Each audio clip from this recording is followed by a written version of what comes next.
दोस्तों, आज की इस कहानी में हम देखेंगे कि किस तरह पूरी दुनिया में एक वायरस फैलने की वजह से लोग ज़ॉम्बी बनने लगते हैं और उनकी तादाद लगातार बढ़ती ही जाती है, जिनको रोकने का कोई इलाज भी नहीं होता।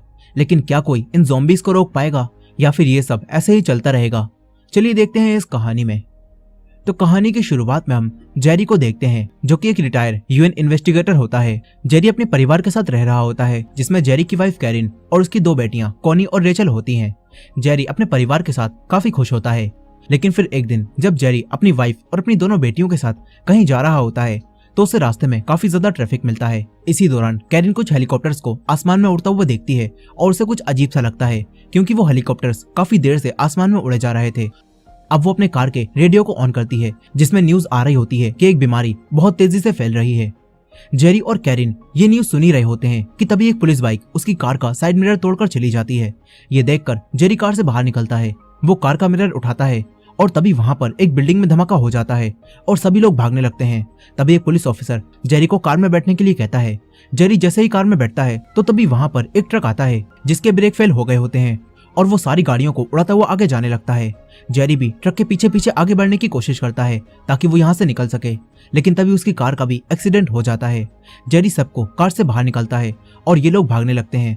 तभी यहाँ पर कई सारे ज़ॉम्बीज भी आ जाते हैं। जेरी एक लड़के को देखता है जिसे एक ज़ॉम्बी काट लेता है और फिर वो लड़का भी 12 सेकंड के अंदर ही ज़ॉम्बी बन जाता है।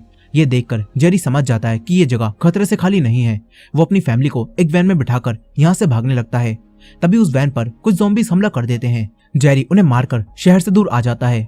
लेकिन अब वैन में जेरी की बड़ी बेटी रेचल की तबीयत खराब होने लगती है, क्योंकि उसे अस्थमा होता है और अब उसे सांस लेने में तकलीफ होने लगती है। कैरिन उसकी दवाइयां ढूंढने की कोशिश करती है, लेकिन रेचल की दवाई उससे कार में ही छूट गई होती है। जेरी अपनी बेटी के पास आता है और अपनी छोटी बेटी कोनी को पानी लाने के लिए कहता है। कोनी जैसे ही पानी लाने जाती है तो तभी उसे वहां पर रखी हुई एक गन दिखाई देती है। कोनी वो गन जेरी को दे देती है। अब तभी जेरी को उसके दोस्त थेरी की कॉल आती है, जो कि यूनाइटेड नेशन का डिप्टी सेक्रेटरी जनरल होता है। जेरी थेरी से एक हेलीकॉप्टर भेजने के लिए कहता है ताकि वो यहाँ से बाहर निकल सके। इस पर थेरी बोलता है कि मैं 1 घंटे में तुम्हें लेने के लिए एक हेलीकॉप्टर भेज दूंगा। ये बात सुनकर जेरी अब अपनी फैमिली के साथ एक मार्केट में जाता है, जहाँ से वो रेचल के लिए दवाई ले सके। कैरिन मार्केट में जाकर जेरी को दवाई लाने के लिए कहती है और खुद खाने पीने का सामान लेने चली जाती है। जेरी फार्मेसी पर जाता है, लेकिन यहाँ पर एक लड़का गन लेकर आ जाता है। ये देखकर जेरी डर जाता है, मगर वो लड़का जेरी को कुछ भी नहीं करता और जेरी को उसकी मांगी हुई दवाई दे देता है। तभी जेरी को कोनी के चिल्लाने की आवाज आती है। जेरी अपनी बेटी के पास जाता है तो देखता है कि कैरिन पर 2 गुंडे हमला कर रहे हैं। जेरी कैरिन के पास जाने लगता है, लेकिन वो दोनों गुंडे जेरी पर भी गोली चलाने लगते हैं। तभी जेरी भी उसी गन से एक आदमी को मार देता है। फिर यहाँ पर एक पुलिस ऑफिसर आता है। ये देखकर जेरी डर जाता है और सरेंडर करने लगता है, लेकिन वो पुलिस ऑफिसर उसे कुछ भी नहीं कहता, क्योंकि वो भी अपने लिए सामान लेने आया होता है। अब इसके बाद जेरी भी अपनी फैमिली को मार्केट से बाहर लाता है और थेरी को कॉल करता है, लेकिन अब थेरी जेरी को बोलता है कि मैं कल सुबह ही तुम्हें लेने के लिए हेलीकॉप्टर भेज पाऊंगा। ये सुनकर जेरी भी अब एक बिल्डिंग में जाने लगता है ताकि वो पूरी रात सेफ रह सके। लेकिन अब तभी यहाँ पर भी उसके ऊपर ज़ॉम्बीज हमला करने लगते हैं। जेरी उन सबको मारता है और अपनी फैमिली को लेकर ऊपर जाने लगता है। तभी इन्हें एक बच्चा टॉमी और उसके मॉम डैड दिखते हैं, जो कि इसी बिल्डिंग में एक रूम में होते हैं। उन्हें देखकर जेरी भी अपने परिवार के साथ उसी रूम में आ जाता है और वो लोग रूम के दरवाजे को बंद कर देते हैं। टॉमी इन सबको खाने के लिए कुछ देता है।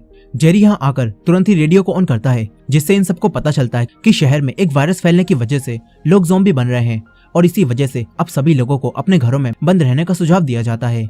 लेकिन अगले दिन जेरी बिल्डिंग की छत पर जाने के लिए तैयार होने लगता है। वो अपने हाथों पर टेप लगाता है ताकि ज़ॉम्बीज उसे ना काट पाएं और अपने गन के साथ एक चाकू को बांध लेता है ताकि वो ज़ॉम्बीज को मार सके। जेरी टॉमी और उसके मॉम डैड को भी अपने साथ चलने के लिए कहता है, मगर टॉमी के मॉम डैड उसकी बातों पर यकीन नहीं करते और सोचते हैं कि उन्हें घर के अंदर ही रहना चाहिए, इसीलिए वो लोग यहीं रुक जाते हैं। जेरी अपनी फैमिली को लेकर छत पर जाने लगता है। ज़ॉम्बी इस बार भी उन पर हमला करते हैं। जेरी कैरिन को आगे जाने के लिए कहता है और ज़ॉम्बीज को रोकने लगता है। वहीं दूसरी तरफ अब टॉमी और उसके मॉम डैड के रूम में भी ज़ॉम्बीज हमला कर देते हैं और उसके मॉम डैड को मार देते हैं। लेकिन टॉमी किसी तरह बच के अपने मॉम डैड की गन लेता है और वहां से भागकर छत की तरफ आने लगता है। इधर जेरी पर एक ज़ॉम्बी हमला करता है और उसे नीचे गिराकर उसके काटने की कोशिश करने लगता है। तभी यहाँ पर टॉमी आता है और गन से ज़ॉम्बी को शूट कर देता है। फिर इसके बाद वो दोनों भी छत पर आ जाते हैं। यहाँ पर इन्हें लेने के लिए हेलीकॉप्टर आ चुका था, जिसे थेरी ने भेजा होता है।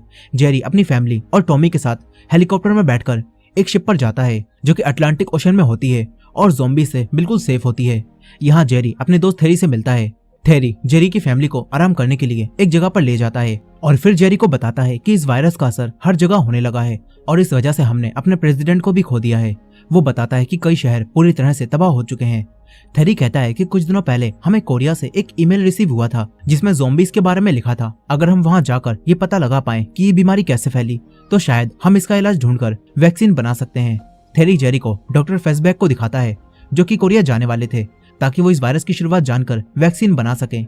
अब तभी वहाँ शिप का कैप्टन आता है और जेरी को भी डॉक्टर फेसबैक के साथ जाने के लिए कहता है, मगर जेरी कोरिया जाने से मना करता है और कहता है कि मैं अपनी फैमिली को छोड़कर यहाँ से नहीं जा सकता। लेकिन कैप्टन बोलता है कि यहाँ इस शिप पर हम जितने भी लोगों को लाए हैं वो इस जगह पर किसी न किसी काम के लिए ही लाए गए हैं और अगर तुम कोरिया नहीं गए तो तुम्हें और तुम्हारी फैमिली को इस शिप से उतरना होगा। ये बात सुनकर जेरी कोरिया जाने के लिए मान जाता है ताकि वो अपनी फैमिली को सेफ रख सके। जेरी अपने जाने के बारे में कैरिन को बताता है और उसे एक फोन देता है ताकि वो दोनों आपस में कनेक्ट रह सकें।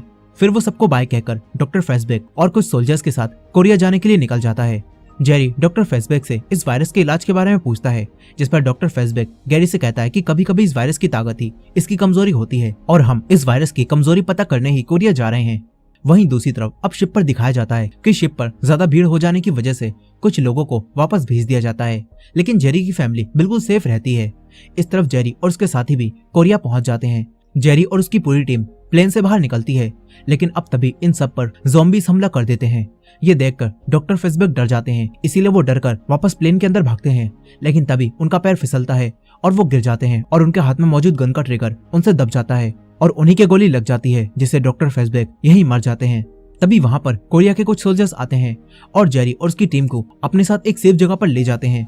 यहाँ आने के बाद वो सोल्जर्स जेरी से उनके यहाँ आने की वजह पूछते हैं जिस पर जेरी उन्हें बताता है कि कुछ दिनों पहले हमें यहाँ से एक ईमेल भेजा गया था जिसमें ज़ॉम्बीज के बारे में लिखा था।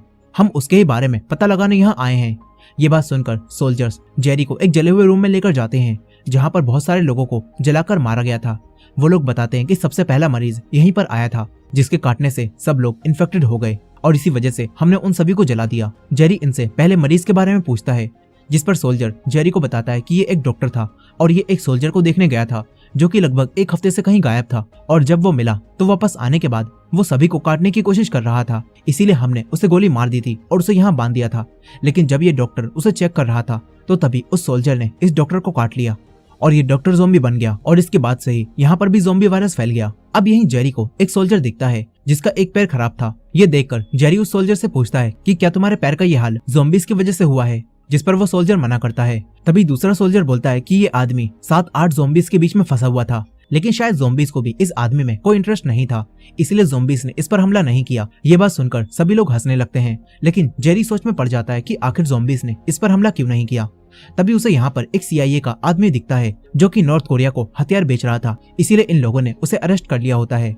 जेरी उस आदमी के पास जाता है और उससे पूछता है कि नॉर्थ कोरिया के लोग इस वायरस से कैसे बचे हुए हैं, जिस पर वो आदमी अपना एक दांत तोड़ता है और जेरी से बोलता है कि उन लोगों ने 24 घंटे के अंदर ही अपने सारे लोगों के दांत तोड़ दिए जिस वजह से कोई किसी को काट ही नहीं पाया और इस तरह वहाँ ज़ॉम्बी वायरस नहीं फैला। ये आदमी जेरी को बताता है कि इजराइल ने भी अपने चारों तरफ एक दीवार बनाकर वायरस को फैलने से रोक लिया है। ये आदमी कहता है कि जेरूसलम में एक आदमी है जो तुम्हारी मदद कर सकता है और तुम्हें बता सकता है कि ये वायरस आखिर कैसे फैला।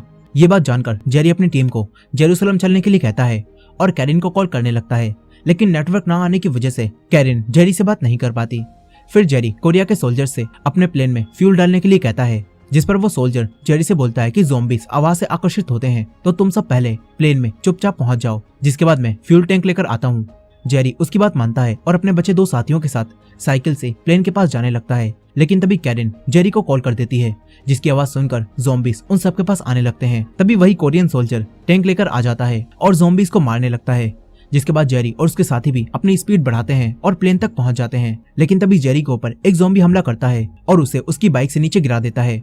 वो ज़ॉम्बी उसे काटने की कोशिश करता है मगर तभी वही कोरियन सोल्जर टैंक से उतरकर नीचे आता है और ज़ॉम्बी को गन से मार देता है लेकिन इसी दौरान एक ज़ॉम्बी उसे भी काट लेता है। जेरी तुरंत ही अपने प्लेन में जाता है।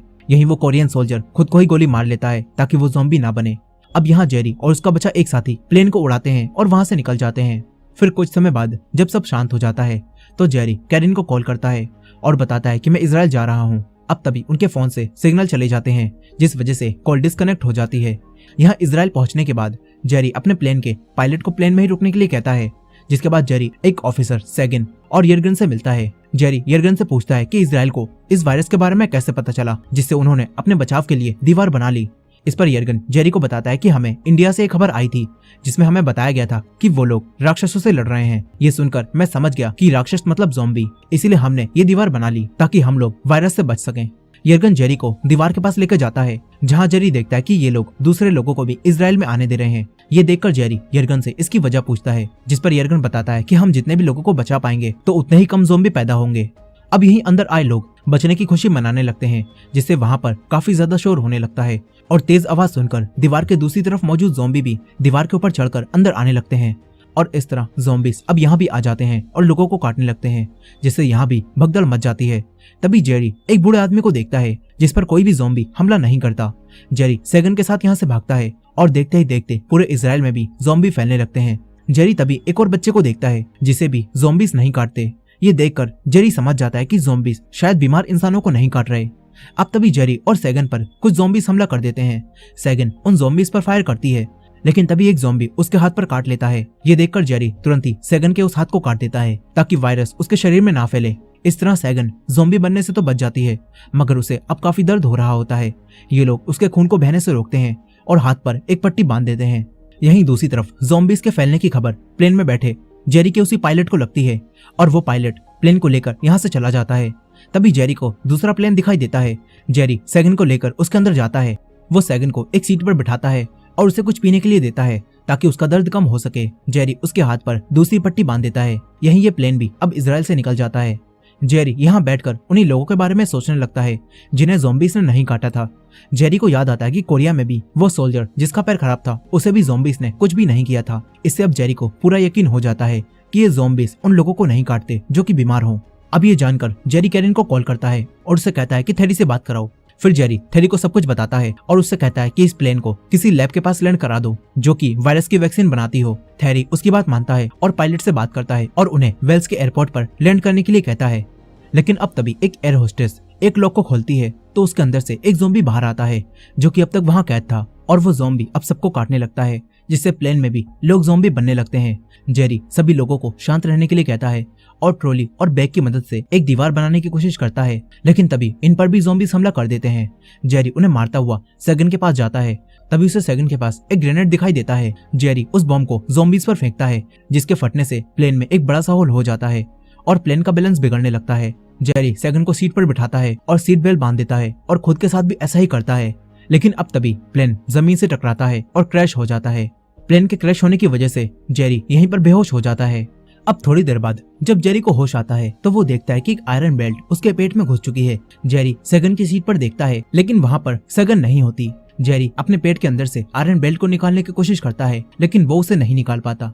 तभी यहाँ पर सेगन आती है जो कि जिंदा बच गई होती है और वो जेरी को उठाकर WHO की रिसर्च लैब में ले जाने लगती है। लैब के बाहर पहुंचकर जेरी दोबारा से बेहोश हो जाता है। फिर 2 दिन बाद जेरी की कोई भी खबर ना मिलने की वजह से शिप का कैप्टन जेरी की फैमिली को शिप से उतारकर रेफ्यूजी कैंप भेज देता है। इस तरफ जेरी को जब होश आता है तो वो देखता है कि उसके हाथ बेड पर बंधे हुए हैं। तभी उसके पास 2 डॉक्टर आते हैं और जेरी से उसके बारे में पूछने लगते हैं। लैब का एक डॉक्टर जेरी को वही फोन दिखाता है।